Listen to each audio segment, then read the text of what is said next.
So I think Cardinal Gold's statement was very interesting. He's another prince of the church, by the way, who seems like he's pretty much had enough of what happened over the past 12 years. On the other hand, those who try to be faithful to the gospel themselves are confused. Even bishops are confused, including cardinals. We are confused as to exactly what is the church teaching with respect to certain moral issues. And I don't ever believe that we should reduce the gospel to suit the world. The gospel is the way, the truth, and the life. Right. What we should do is try to communicate the gospel to the world in such a way that they see the truth of what we are saying, the rationale of what we are saying, and that they will be brought over.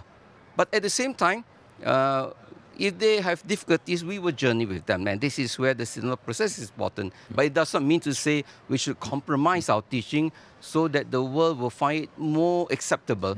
If that is the case, I think we are deceiving the world. Right. So those are the men who were talking to Cardinal Prevost during the conclave. They were having dinner together, these guys, right? In the run-up to the conclave.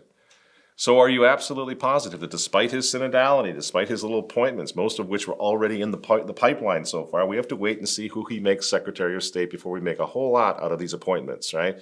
The big ones are the ones right there in Rome, in the Vatican.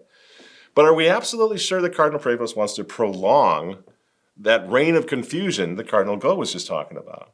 Or does he have something else in mind? What if there was a quid pro quo?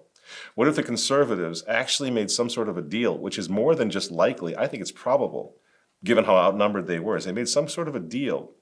And one of the conditions for that deal was voting for a cardinal who was going to roll back Traditionalist Custodes and lift the restrictions on the Latin Mass. What if that happened? Because that's key. There are a lot of people who are not even Latin Mass goers. They understand the Latin Mass goes back to the heart of the church. It changes everything. It changed history the last time around. So even if you don't go to the Latin Mass, this is a massive, massive thing. How you pray is how you believe. Put that back in the heart of the church. Watch it grow. Watch it change everything, even if you don't have access to it. You see? So if that happened, if there was a quid pro quo with Leo, an American who understands social media very well, so he's watching. What if he's watching right now? What if he looks out over the Tradisphere and he sees some of us behaving like zombies in Night of the Living Dead, you know? Leo is evil. Leo is a heretic. Leo is a Freemason. I mean, what if he sees that? What if that's the face of tradition? That his brother cardinals were saying, you need to be good to these people. These are good people. You gotta do something for them, right? They're in the heart of the church, you know? And he sees a pack of zombies are screaming and yelling and doing this at him, you know, and saying that anybody who doesn't go to the Latin Mass is a heretic outside the church. Well, why in the world would the Pope even think about trying to accommodate us, you see? So I would say, in all due respect, can we just cool it? Can we just cool it for a few months? Can we just take a breath? There's no hurry. If he is the devil incarnate, if he is Francis 2.0, the whole world's going to see it. All of our viewers, you will see it. Everybody will see it. We'll know. But wouldn't it be smart and fun and interesting and strategic to just wait a little bit? There's plenty of time for us to initiate Operation Lambast Leo, you know? If Leo comes out and with, you know, Traditionalist Custodes 2.0 or whatever, you know? But for now, let's just take a break.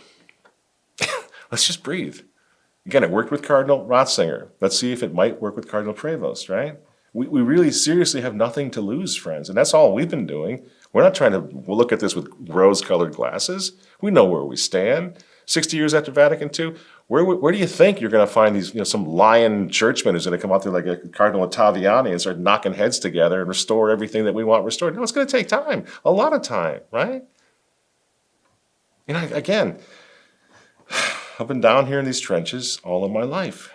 And I'm honestly not fretting over what the new Pope is going to do tomorrow, what he's going to do tomorrow, what he's going to do the next day, what he's going to do wrong, or the next day after that, right? I stand by what I said, in fact, on the very first day that he was elected. But I just want to say, like, I'm not really interested in just going all negative and dark now. When Cardinal Joseph Ratzinger was elected Pope, I remember very clearly a lot of traditional Catholics saying, haven't you seen this guy's a modernist? He was a Peritist at Vatican II. He's the worst of the worst. It's awful, you know. And everybody panics, you know. He couldn't be any worse than Ratzinger in the tie with Rahner back in the day at Vatican II. So we had this with Cardinal Ratzinger when he became Benedict XVI, changed history. I mean, think about the guy from Vatican II. Couldn't have been any worse, right? He was just the worst. Brings back the Latin Mass, frees the Latin Mass completely, lifts the excommunications of the Pius X bishops. Whoever saw that coming? Nobody. Absolutely nobody. And this night, conclave night, I remember so clearly being told by a lot of traditional Catholics that it couldn't be any worse than Joseph Ratzinger. Well, history has shown that was absolutely not true, even though he wasn't a traditional Catholic. Again, I mean, I stand by that. I take nothing back, nothing at all. Why? Because I've been here before, been here for a long time. And at the risk of sounding arrogant, I simply know how it works. The new Pope is what he is. And so far, that's a bit of a mixed bag. Some good, some bad. Yes, some goofy appointments. Yes, synodality, right? It's a mixed bag.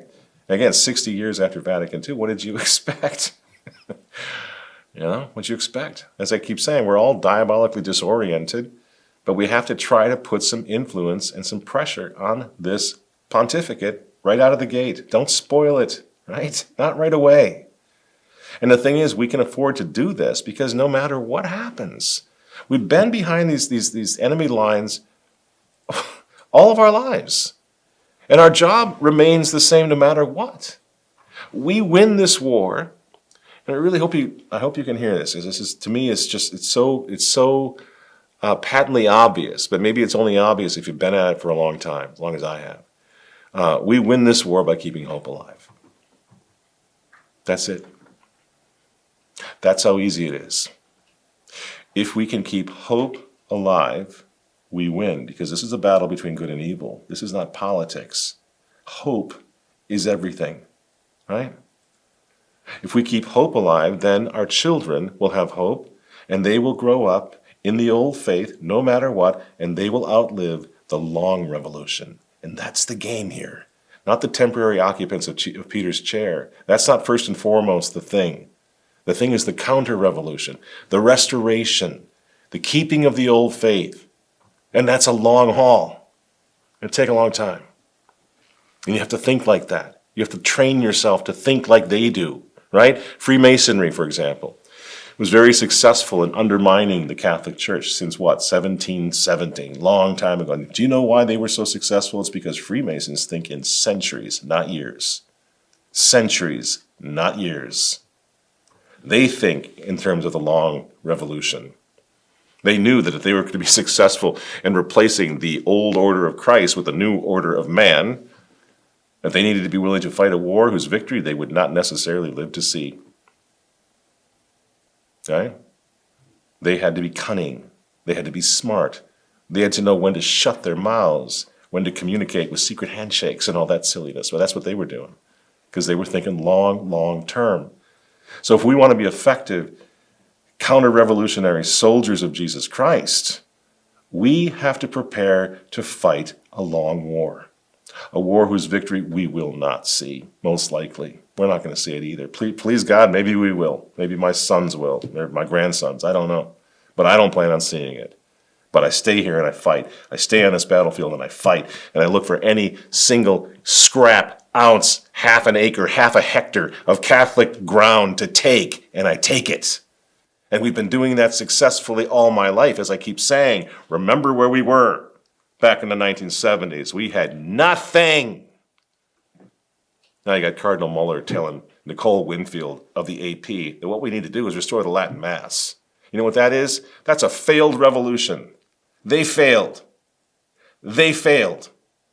The Latin Mass is still front and center. And by Latin Mass, I mean as touchstone of the old faith. Front and center of this counter-revolution. Praise be to God. So don't tell me we haven't made any progress. We've made lots of progress. And we have to be content to just win a few battles, not all of them, just a few. We have to be content to get up and lose a lot more. Lose battles. It's not how many times you lose the battle, it's how many times you get back up and you go back out there and you never quit and you never surrender, right? You stay out in the hills, you stay out in the jungles, you stay out in the swamps, you stay out in the forest for as long as it takes. You never come in. You never surrender. That's the mentality of an effective Crusader, Cristero, Vendéan, Catholic counter-revolution. You stay out in the woods and the swamps of the Vendée for as long as it takes. And if all you take with you to eternity is hope and faith, when they kill you, you won. That's what it means to be part of the remnant. That's what this is all about, the remnant. That little ragtag federation of warring clans, what's left over, the little thing that remains of the mighty Christendom, the mighty armies of Christendom. That's us. You know, the Vendéans, they were a remnant of the army of France, right? Of the great army, the great grand Catholic army of the Vendéans. They couldn't even afford uniforms necessarily. They used the rosary and the Sacred Heart, right? Because they were a little ragtag remnant put together to fight. Guerrilla fighters who saw a victory every day. You know where their victory was? It's the same as ours. The Vendéans saw victory every single day in their own refusal to surrender or to ever become them. That's where the victory was. They didn't expect to take back Paris. They expected to never become the enemy, to keep the old faith, and to keep hope alive. We just won a battle, friends. Think about it. Congratulate yourselves. Talk about it at dinner tonight. Pray about it. Thank God. We just won a big one, a big battle. Think about this. For 12 years, us, this little ragtag group of clans from around the world, went up against the raw power of elite, globalist, trained troops. With all the power in the world, the power of deception, of propaganda, of actually shutting the world down. We went up against them and we won. We're still here. We were outnumbered. We were outgunned. They tried to mask us up. They tried to inject us. They tried to take away our children. They took away our sacraments. They shut down our churches. And guess what happened? They discovered that they cannot bully sincere, faithful Catholics into losing hope. We won. And that's all that matters. Hope is all that matters.